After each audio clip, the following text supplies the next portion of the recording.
Hello everyone. तो आज मैं आपको मूंग दाल की काफ़ी टेस्टी और हेल्दी रेसिपी बताने वाली हूँ।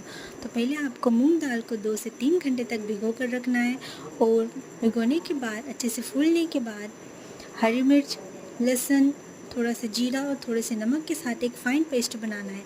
अब आटे में ये सारे मसाले मिलाकर और दाल का पेस्ट मिलाकर एक सॉफ्ट डो बनाना है। अब गर्मा गर्म पराठे बेल लीजिए। तो रेडी है हमारे मूंग दाल के काफ़ी टेस्टी और हेल्दी पराठे, जो कि बड़ों के साथ साथ बच्चों को भी काफ़ी ज़्यादा पसंद आने वाले हैं। तो एक बार ज़रूर ट्राई कीजिए रेसिपी पसंद आई हो तो मेरे चैनल को लाइक, शेयर और सब्सक्राइब कीजिए। Bye bye, take care.